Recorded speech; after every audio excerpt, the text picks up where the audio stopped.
Vamos. Bien, entonces hoy nos toca nuestra última clase, Santiago capítulo 5 versos 1 al verso 20, y como le comentaba, esta lección, esta clase, se resume o se basa, ¿cierto?, en el resultado o lo que se espera de la fe verdadera, ¿cierto? Como Santiago también dice, la fe sin obra es muerta. Por lo tanto, una de las respuestas o una de las cosas que se espera, ¿cierto?, de la fe verdadera es la oración, pero también entendiendo que esta oración nos va a llevar a restaurarnos, ¿cierto? No podemos seguir teniendo fe si no somos restaurados o si no, o si bien no somos confrontados, ¿cierto? Porque esa es la verdad de las cosas. Pero vamos a leer el texto porque, para que por lo menos tengamos una idea, ¿ya? Santiago capítulo 5 versos 1 al 20 dice lo siguiente. Veamos ahora, vosotros los ricos, llorad y gemid por las desgracias que os vendrán. Vuestras riquezas están podridas y vuestras ropas comidas por la polilla. Vuestro oro y plata están enmohecidos y su herrumbre testificará contra vosotros y consumirá vuestros cuerpos como fuego. Habéis acumulado tesoros por los días finales. Mirad, dice Santiago, contra vosotros clama el salario que con engaño habéis dejado de pagar a los obreros que han segado vuestra tierra, y los clamores de estos segadores han llegado a los oídos del Señor de los ejércitos. Aquí en la tierra habéis llevado una vida de placer, habéis sido disolutos, con lo cual habéis engordado para el día de la matanza. Habéis condenado y dado muerte al justo sin que él os ponga resistencia. Versículo 7. Por tanto, hermanos, esperad con paciencia la venida del Señor. Mirad cómo el labrador espera el precioso fruto de la tierra y aguarda con paciencia hasta que reciba la lluvia temprana y la tardía. Tened también vosotros paciencia y manteneos firmes, porque la venida del Señor está cerca. Hermanos, no os quejéis unos contra otros, para que no seáis condenados. El juez ya está delante de la puerta.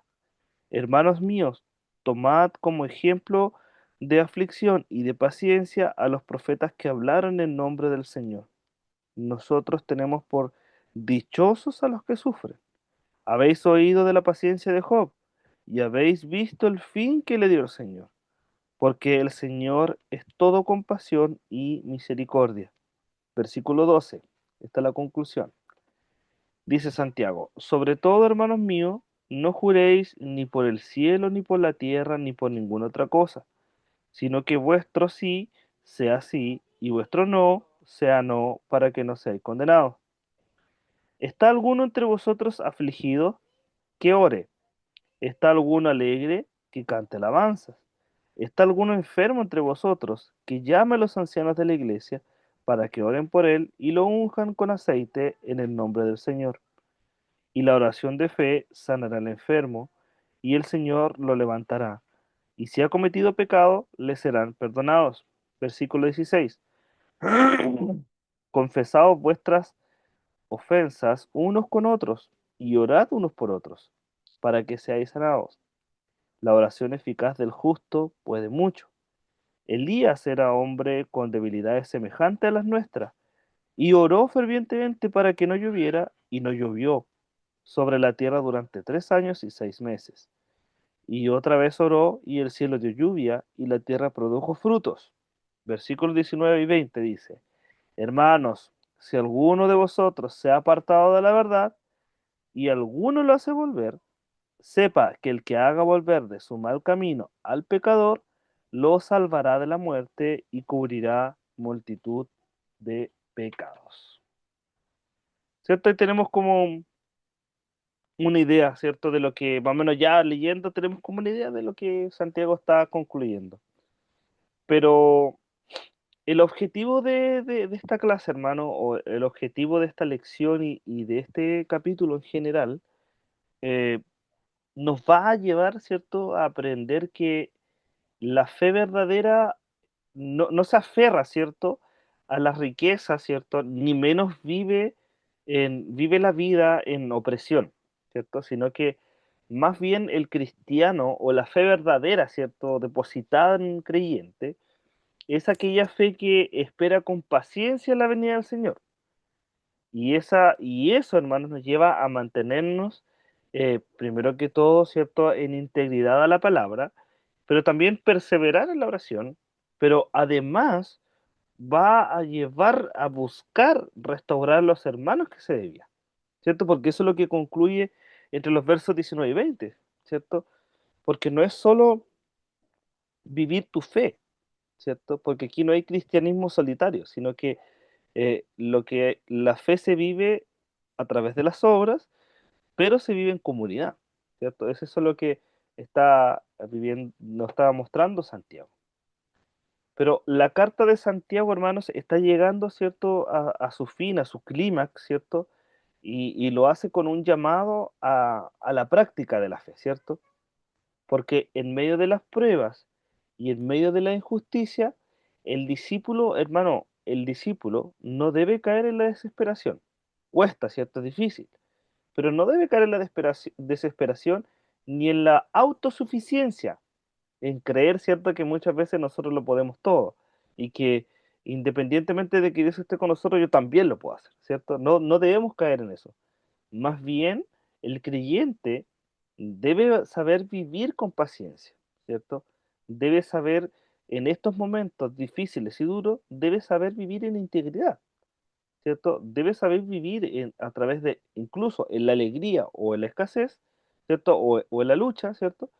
Debe vivirlo eh, a través de la oración, pero también en amor hacia los demás, ¿cierto? En amor hacia los hermanos, porque a veces cuando pasan estas situaciones de desesperación, ¿cierto? Y que nos lleva incluso a la autosuficiencia, eh, en vez de acercarnos a la gente, a veces respondemos de una manera totalmente contraria, nos alejamos de la gente y creemos que podemos hacerlo todos solos, y eso es un error, porque debemos vivir en comunidad y debemos vivir en comunión con los hermanos, independientemente de la situación. Pero, por sobre todo esto, ¿cierto? Debemos entender que el centro de toda la vida, del todo del creyente, ¿cierto? Es Cristo. Por eso, Santiago recalca que Cristo viene pronto, ¿cierto? Y que no solamente Él viene, sino que además Él escucha nuestras oraciones y también Él sigue restaurando a los descarriados y a los perdidos. No es algo que se haya cortado, ¿cierto? El hecho de que ya estamos esperando la venida del Señor y por eso vamos a dejar de restaurar a la gente, ¿cierto? Aquí no es sálvese quien pueda, sino que aquí es, si usted es salvado, salve a otros, ¿cierto? Esa es el mensaje, ¿cierto? Pero tenemos que también ver y tener presente que en las comunidades cristianas en las que Santiago está escribiendo y en las que Santiago está hablando, son comunidades cristianas, hermanos, donde habían personas muy ricas en dinero, ¿cierto? Que en vez de dar testimonios de creyentes, ¿cierto? Como que creyentes de dinero, estaban oprimiendo a los pobres, ¿cierto? Habían creyentes incluso que estaban cansados, ¿cierto? Que sufrían esta injusticia y hermanos que en necesidad de oración y hermanos que estaban en necesidad de restauración, producto de esta misma opresión. Entonces, Santiago concluye esta carta recordando que la verdadera fe no se mide por las palabras. A qué quiere decir esto Santiago? Que a veces los creyentes, pasando por estas situaciones, en vez de responder en fe, responden en desobediencia, ¿cierto? En vez de buscar al Señor, lo que hacen es tratar de buscar la solución por sus propios medios. Entonces, la fe no se mide por las palabras, sino que por la manera en que nosotros vivimos el día a día. Eso es lo importante. ¿Y cómo un creyente debe vivir el día a día? Esperando al Señor, ¿cierto? Pero confiando en Él, independientemente de la situación. Pero además, cuidando de la iglesia, confiando que el Señor cuida del creyente, pero también de su iglesia. No es que a Dios se le escape algo de las manos, Dios está presente, pero mientras esperamos estas cosas van a pasar. Vamos a vivir aflicción, vamos a vivir necesidad, vamos a vivir angustia, luchas, pruebas, contienda, etcétera. Las vamos a vivir, ¿cierto? Pero el creyente no debe vivir desesperado, porque el Señor es paz. Y en medio de la tormenta, Dios es nuestra paz. Por eso el creyente debe vivir esperando al Señor, confiando en Él, pero también queriendo y aportando aún más y avanzando aún más con una fe práctica, ¿cierto? Queriendo alcanzar a otros, independientemente que esté dolido, sufriendo, pasando necesidad, el creyente debe proclamar y debe creer que en el Señor somos más que vencedores, ¿cierto? Por eso, entre los versos 1 al 6, teniendo presente este contexto, ¿cierto?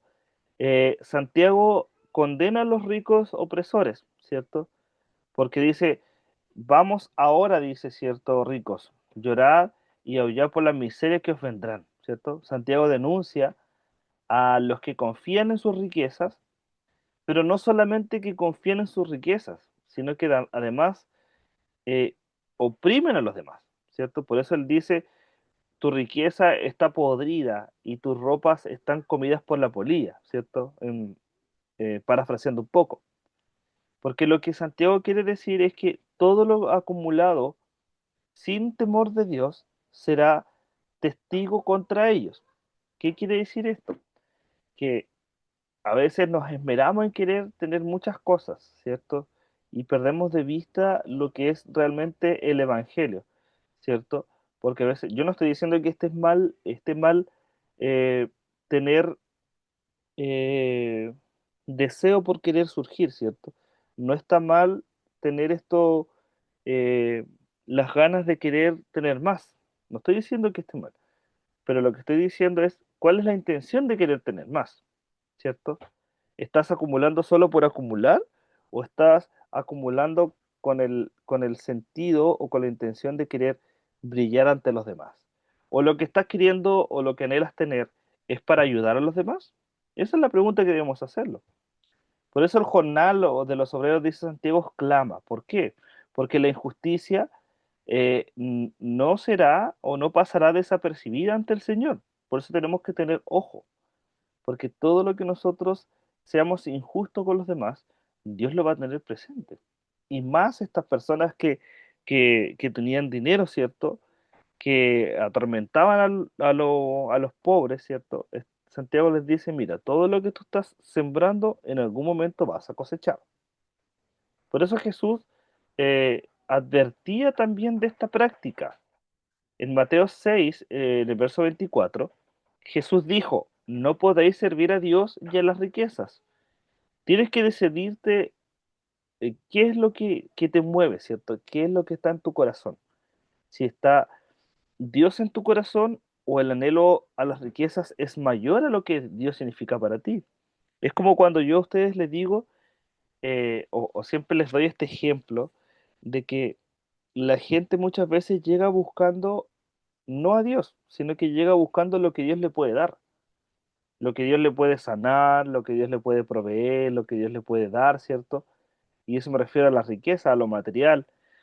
Y cuando reciben eso de Dios, aún así no conocen el poder de Dios. ¿Por qué? Porque llegan buscando lo que Dios le puede dar, ¿cierto? Como el genio de la botella, ¿cierto? Pero ¿será que están buscando de verdad a Dios? Porque a veces esas personas que buscan el beneficio de Dios, por cualquier cosa se derriban, hermanos. Y es por eso que Jesús hace esta pregunta y nos confronta. Y nos dice, no podéis servir a Dios y a las riquezas, ¿cierto? Porque o es blanco o es negro. ¿Cierto? ¿En qué sentido? Si amas a Dios, tengas riqueza o no las tengas, vas a seguir teniendo a Dios en el corazón, ¿cierto? Pero cuando las riquezas están en tu corazón y es el anhelo mayor a Dios, créeme que el día que seas pobre no vas a estar con Dios. ¿Por qué? Porque siempre tu corazón descansó en tus riquezas y no en lo que Dios realmente es, ¿cierto? Por eso que el creyente genuino no depende su fe de lo que tiene, de lo que pueda recibir de Dios, ni de los milagros que esperamos inclusive, porque Dios no es eso, Dios es eso y es más. es mayor a todas esas cosas. Por eso el corazón del creyente genuino o la fe verdadera descansan en Dios, descansa en su Creador, independientemente de las circunstancias. Por eso estos versículos nos ayudan a entender que, que a veces nos comportamos igual que estos ricos opresores, ¿cierto? Porque esperamos que nuestras riquezas reemplacen el lugar del Señor. Y a veces pasa eso, hermano. Nuestra estabilidad económica, nuestra estabilidad en la salud, nuestros problemas y todo lo que de repente nos complica refleja lo que Dios significa para nosotros. La forma en que respondemos ante estas situaciones, hermanos, es lo que refleja de lo que hay de Dios en nosotros. Y eso es lo que tenemos que tener cuidado. Por eso que Santiago nos lleva a esto, a entender y a pensar que nuestras riquezas no pueden hacer que de ellas dependa nuestra fe. No, tu fe, hermano, debe descansar en Dios, independientemente de lo que tengas o no. Por eso les pregunto, ¿dónde está tu confianza? ¿Tu confianza está en lo que posees o estás en que el Señor viene pronto? ¿Está en tu fe o está en la riqueza? Ojo ahí. Pero también, eh, en esta condenación, Santiago también llama a la gente oprimida, ¿cierto? Les dice eh, que tengan paciencia en medio de la aflicción. Esto usted lo ve entre el capítulo, o sea, verso 7 al versículo 11, ¿cierto? Eh, los llama a ser pacientes y a esperar en la oración en Dios. ¿Por qué? Santiago parte diciendo en el verso 7, por tanto, hermanos, esperad con paciencia la venida del Señor. ¿Cómo? ¿Cómo se espera con paciencia? Y Santiago usa la figura, ¿cierto? O el ejemplo del agricultor, ¿cierto? Que espera en el tiempo el fruto de la tierra, ¿cierto? Y de la misma manera Santiago quiere que entendamos que así como el agricultor espera y trabaja y pasa, ¿cierto? Una y otra circunstancia en la espera del fruto, así también es el discípulo que debe esperar con firmeza la venida del Señor. Por eso el verso 8 dice, tened también vosotros paciencia y manteneos firmes, porque la venida del Señor está cerca. Se nos recuerda, hermano, a los profetas, ¿cierto? A Job, ¿cierto? Santiago toma el ejemplo de Job y de los profetas como ejemplos de perseverancia en el sufrimiento. Porque estos profetas, imagínense Job, Job de todo lo que pasó, todo lo que vivió, él no doblegó su fe. Él creía que Dios en un momento le iba a restaurar, ¿cierto? Él lo dejó su familia, lo dejó sus amigos, él lo humillaban, lo insultaban, tuvo miles de enfermedades, ¿cierto? Perdió todo lo que tenía, hermano, pero su fe permaneció en él. ¿Por qué? Porque es lo que dice Santiago, ¿dónde está descansando tu fe? ¿Está descansando en lo que Dios te puede dar o en lo que Dios es, hermano? Eso es el centro de esto, es entender en la práctica quién es Dios para ti. ¿Cómo está haciendo, qué es lo que es el centro de tu corazón? ¿Es lo que Él puede darte o es lo que Él es? Y hermanos, aquí en este ejemplo de estos versos, debemos entender que aquí Cristo es el juez que está a las puertas, como nos dice el versículo 9, ¿cierto? Pero también el Señor es un juez que es compasivo y misericordioso. Por eso debemos preguntarnos si estamos viviendo con paciencia o estamos viviendo cada vez que nos vienen estas circunstancias o estas dificultades, nos estamos quejando y estamos perdiendo de vista la venida del Señor, ¿cierto? Porque a veces, como les comentaba, a veces lo que Dios nos niega o a veces lo que Dios no nos quiere dar de acuerdo a lo que nosotros queremos, a veces eso nos frustra y eso hace en muchas circunstancias, hermanos, que perdamos de vista nuestra fe. Porque a veces decimos, Señor, dame este trabajo porque este trabajo es necesario para mí. Si no me lo das, Señor, no sé qué voy a hacer, ¿cierto? Pero ¿qué pasa? El Señor te cierra la puerta nomás. Y a veces esas cosas nos hacen dudar de Dios. ¿Por qué? Porque estamos descansando más en lo que Él nos puede dar, en lo que Él es. Y si Dios dice que Él proveerá, es porque Él va a proveer. Si Él dice que Él nos sanará, es lo que Él va a hacer. Pero no es mi tiempo, sino es lo que Él quiere hacer. O como decía el Señor, Señor, que se haga tu voluntad y no la mía, ¿cierto? Pero a veces queremos que se haga mi voluntad y no la de Dios. Por eso debemos preguntarnos si estamos viviendo la esperanza, ¿cierto? Si estamos viviendo la esperanza en la venida del Señor, si la estamos viviendo con paciencia o la estamos quejando cada vez de lo que Dios no nos ha dado, de lo que Dios nos está haciendo pasar, ¿cierto? A veces nos quejamos de eso y nos vemos eh, como un propósito nuestra fe, sino que más bien lo vemos como una condena, ¿cierto? Y nos vemos, incluso vemos y creemos a veces que lo que nos pasa o lo que vivimos es un castigo de lo que nosotros hemos sembrado, ¿cierto? Y a veces no es así, porque a veces Dios simplemente prueba nuestra fe. A veces Dios nos pasa por el crisol para ver y entender, para hacernos entender y de hacernos ver que Él es todo, que de Él dependen todas las cosas. Por eso, hermano, yo les animo a vivir su fe con paciencia y a no quejarse delante de Dios cuando estemos pasando por diversas circunstancias que sean contrarias. Porque Dios es fiel, hermano. Dios es bueno, Dios es justo y Dios tiene todas las cosas en su control y en su poder, hermano. Por eso lo tercero que Santiago nos dice acá en el versículo 12, quiero que lo leamos, por favor, dice lo siguiente, sobre todo, hermanos míos, dice Santiago, no juréis ni por el cielo, ni por la tierra, ni por ninguna otra cosa, sino que vuestro sí sea sí, vuestro no sea no, para que no seáis condenados, ¿cierto? Y la integridad en la palabra es importantísimo. ¿A qué me refiero con esto? Que esto tiene mucha conexión con lo anterior, a ser pacientes, ¿cierto? A tener esperanza, a tener paciencia. ¿Por qué? Porque hemos prometido delante del Señor serle fiel, ¿cierto? Yo, yo he prometido muchas veces delante de Dios, Señor, mira, voy a hacer esto, esto, otro, o yo te voy a seguir hasta la muerte, Señor, ¿cierto? Pero a veces vienen las circunstancias, vienen los problemas, vienen las dificultades y se nos olvida esta promesa, ¿cierto? A veces como que se nos olvida de lo que hemos prometido. Y es por eso que Santiago dice, ya, pues hermano, si que tú sí sea sí, po, ¿cierto? Y que tú no sea no, po. Si has prometido serle fiel al Señor y has prometido renunciar a todo lo que no te edifica, entonces que tú sí sea sí, que tú no sea no, po, ¿cierto? Que no dependa de las circunstancias. Porque el discípulo de Cristo, hermano, debe ser íntegro en su palabra. ¿Y a qué me refiero a esto en su palabra? A lo que declare, ¿cierto? A lo que anuncie.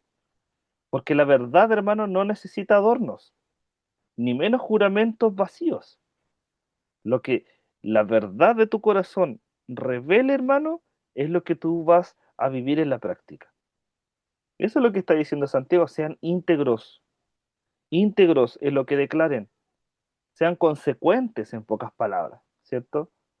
Que tu fe no dependa de lo que, vuelvo a lo mismo, que no dependa de lo que Dios te dé, sino que dependa de lo que Dios es para ti. Si Jesús es tu Salvador, gloria al Señor. Pero si Él te quiere dar o no darte algo, ¿qué importa? ¿Qué importa? Lo importante es que ya eres salvo y que ya tienes una esperanza hacia la eternidad. Y esa esperanza descansa en Él.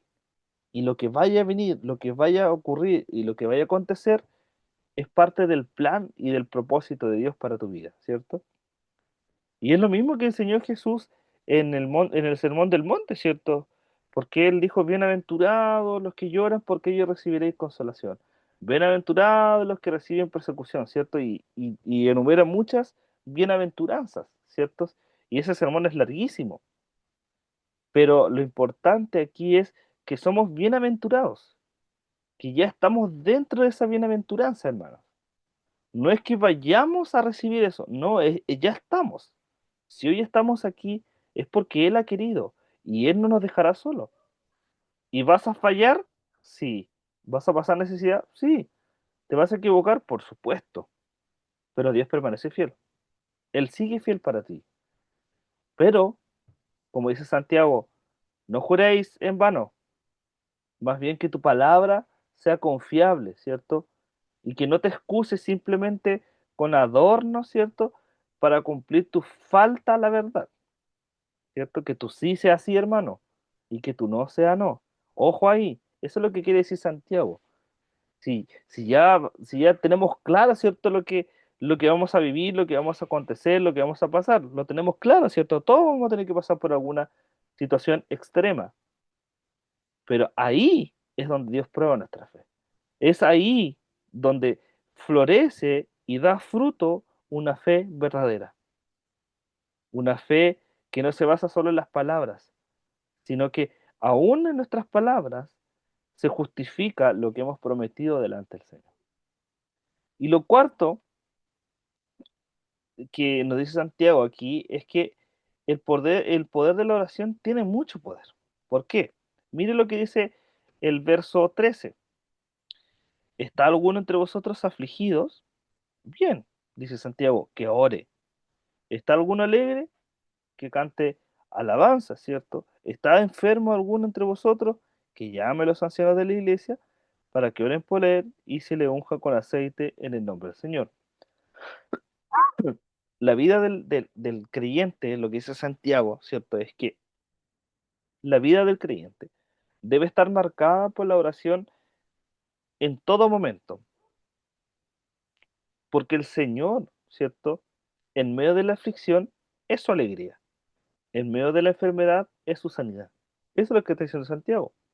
O es lo que decía el mismo Señor Jesucristo. Orad sin cesar, ¿cierto? Orad sin cesar. Pablo también lo repetía, oren sin cesar, busquen a Dios. Todos los discípulos nos llevan, o sea, todos lo- lo-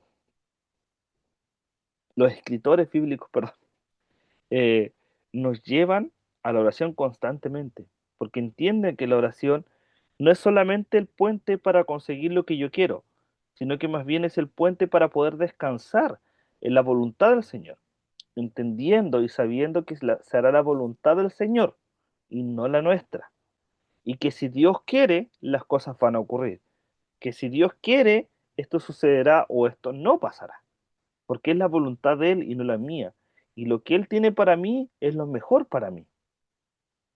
Y a veces lo que yo quiero quizás no es lo que a Dios le agrade, po, ¿cierto? Porque a veces queremos tener riqueza, pero ¿cuál es la intención de nuestro corazón para tener riqueza? Para vanagloriarnos, para poder tener la mejor pinta, para poder tener la mejor casa, para tener el mejor auto. ¿Y eso en qué edifica, hermano? ¿En qué te sacia? ¿Eso edifica tu corazón? ¿Eso te lleva a gratitud al Señor o simplemente te lleva a una postura donde nos vamos a ver como arrogantes, ¿cierto? Cuidado con eso. Por eso el Señor sabe lo que nos conviene. La oración de fe salvará al enfermo y el Señor lo levantará. El ejemplo de Elías aquí es crucial porque nos muestra que la oración eficaz del justo puede mucho, hermano. Elías pasó momentos de debilidades emocionales, digámoslo de cierta manera. Algunos dicen que Elías era una persona muy depresiva, una persona con una estabilidad emocional, pero entendió en su momento que Dios es suficiente, que Dios es su fortaleza y que Dios es su descanso. Jesús, hermano, es nuestro mayor ejemplo de vivir en constante oración, ¿cierto? Y nos enseñó a orar siempre y a no desmayar en la oración. Es complejo, porque a mí me cuesta mucho orar, hermanos. Yo le soy súper sincero. Trato de hacerlo, pero me cuesta mucho, me cuesta mucho. Por una u otra razón cuesta mucho orar. Pero si yo le dijera aquí, para queriendo haciendo irme, arrancarme con los tarros, como decimos acá, es como, no, yo oro mucho. No, eso no es así, me cuesta mucho. Pero la oración que a veces tengo con el Señor, ¿cierto? Y que esa oración que me cuesta a veces, son las oraciones más sinceras, hermano. Cuando he llegado a las plantas del Señor, quizás no tan repetitivamente, a eso quiero llegar. Pero hay momentos y circunstancias en las que Dios me lleva al límite y son las oraciones más extremas, las oraciones más lindas, las oraciones más profundas y las oraciones más que sacian más mi vida. Son las oraciones en las cuales estoy en situaciones muy al límite donde Dios se glorifica, hermano. ¿Por qué? Porque su poder se perfecciona en nuestra debilidad, hermano. Así como le dijo a Pablo. Y es por eso que yo les quiero preguntar si realmente somos discípulos que dependemos de la oración en Dios o tratamos de enfrentar la vida solo por nuestras fuerzas. ¿Estamos descansando en nuestra oración o estamos solamente o tenemos que solamente esperar lo que Dios nos dé para poder entender o ser agradecidos con el Señor? La oración no es la llave para conseguir lo que nosotros queremos, hermanos. La oración es la llave para que se cumpla y se haga la voluntad del Señor en nuestra vida. Es para eso es la oración. No es, Señor, dame esto otro, hace esto, hace esto. No, es, Señor, que se haga tu voluntad. Recuerde la oración que Jesús nos enseñó. Padre nuestro que estás en los cielos, santificado sea tu nombre. El Padre nuestro usted se lo conoce, ¿cierto? Hasta de memoria lo sabemos. Pero estamos entendiendo lo que realmente significa. Me gustaría en algún momento poder hacer unas enseñanzas con el Padre nuestro, hermano. Porque cada parte del Padre nuestro tiene una enseñanza. Y son enseñanzas muy profundas, hermano. Cristo lo enseñó no con la necesidad que lo aprendamos de memoria, sino que Cristo lo enseñó porque tiene una profundidad tremenda, hermanos. Si nosotros desglosamos el Padre Nuestro, y podríamos hacer una serie de eso, hermano, de verdad que lo voy a tener ahí, porque de verdad que el Padre Nuestro eh, es muy suficiente para entender lo que realmente es la oración, hermano, porque la oración no es, lo vuelvo a decir, no es la llavecita de la puerta que se nos cierra para cumplir nuestros deseos egoístas. No, la oración, hermanos, es el momento más profundo y es el momento preciso para dar gloria al Señor. No es para vanagloriarnos nosotros y para sacar ese, ese deseo profundo de lo que anhelamos egoístamente. Hermanos, la oración es el momento más íntimo en el cual tú te entregas a la presencia del Señor y en la cual tú reconoces tu, em, ¿cómo lo puedo decir? Es el momento en el que tú entiendes que todo lo que tú hagas o todo lo que tú eh, quieras alcanzar con tus fuerzas es innecesario, porque en la oración entiendes que el único que tiene el poder de hacer las cosas como Él quiere y de darnos lo que Él quiere, hermanos, es Dios, es Dios. Por eso decimos, santificado sea tu nombre. Venga a nosotros tu reino, con la esperanza de entender que el reino de Dios no es lo que yo quiero, sino que el reino de Dios es lo que Dios quiere, ¿cierto? Y si desglosáramos el Padre Nuestro, como le digo, entenderíamos que la oración nos lleva a comprender la magnificencia de Dios, la eternidad de Dios, el poder de Dios, la voluntad de Dios, nos llevaría a entender el poder de Dios que descansa en esa oración, hermanos.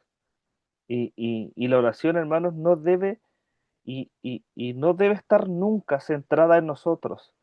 La oración debe estar centrada en darle gloria al Señor, darle gloria a Dios, hermano. Y es por eso que también en esto último, Santiago cierra esto, entendiendo todo lo anterior, ¿cierto?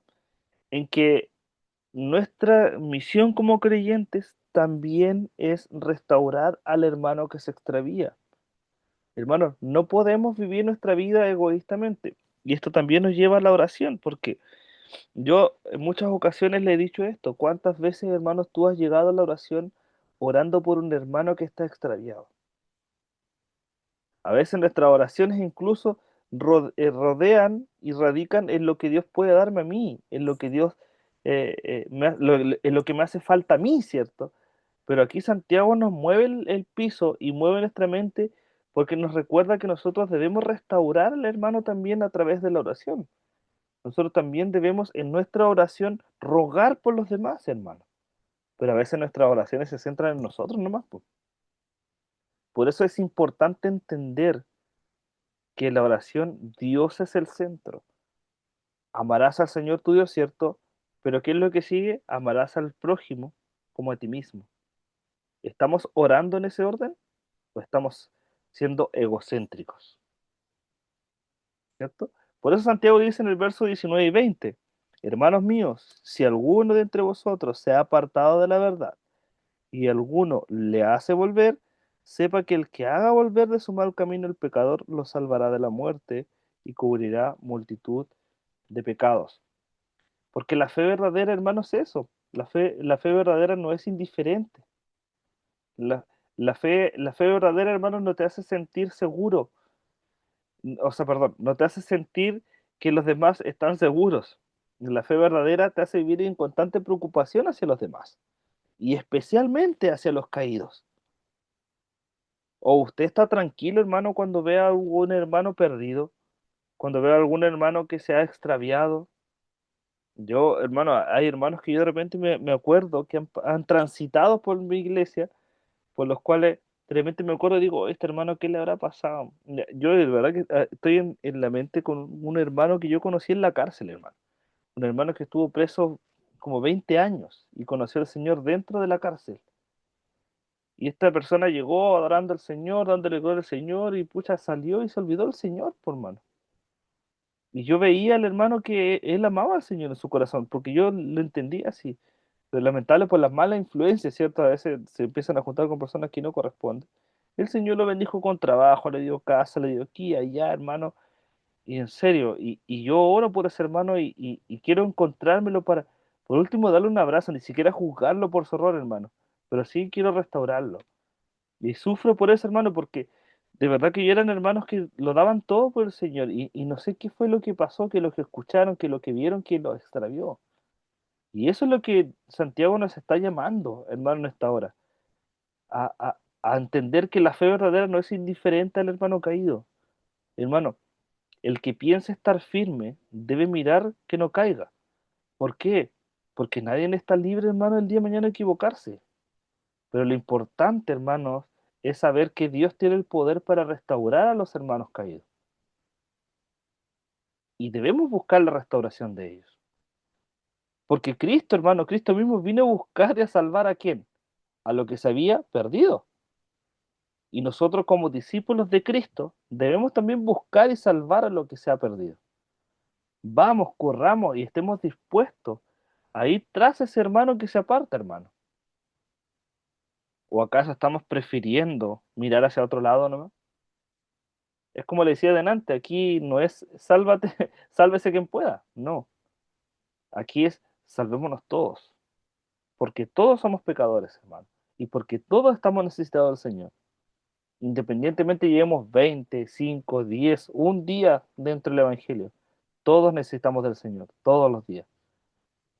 No es solamente un tiempo, hermano, es siempre. Siempre necesitamos del Señor. Por eso Santiago, hermanos, termina su carta mostrándonos que la fe verdadera no se queda solo en las palabras, se demuestra en cómo manejamos nuestras riquezas, ¿cierto? ¿Qué es lo que significa la riqueza para nosotros y si Dios es el centro de ella? Pero también nos muestra cómo enfrentamos las pruebas, también nos muestra a cómo hablamos, cómo oramos y cómo tratamos a los hermanos. Porque una fe, hermano, sin paciencia, una fe sin oración, una fe sin integridad y una fe sin amor es una fe que no es genuina. Por eso, hermanos, debemos entender que Cristo viene pronto, pero mientras lo esperamos, el discípulo verdadero vive en dependencia de Dios y a través de un amor práctico hacia los demás. Por eso les pregunto con estas últimas palabras, ¿dónde estás poniendo tu confianza, hermano? ¿Estás poniendo tu confianza en las riquezas que Dios te puede entregar? ¿O estás colocando tu confianza en lo que Cristo y Dios significan para ti? Ahora, ¿qué área de tu vida, hermano, necesitas o necesita más paciencia mientras espera al Señor? ¿Qué es lo que te está turbando tu corazón? ¿Qué es lo que te está sacando de proseguir hacia la meta?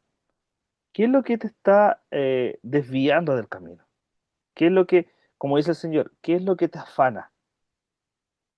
Por eso es momento de que nos preguntemos que eso que nos está afanando, hermano, descansemos en el Señor. Ahora, ¿estás siendo íntegro en tu forma de hablar? ¿Estás respetando tus compromisos que hiciste con el Señor algún día? ¿Puedes decir mi sí ha sido sí y mi no ha sido no? ¿O has tambaleado ahí? ¿Eres íntegro en tu forma de hablar? ¿O tu palabra está careciendo de verdad y de firmeza, hermano?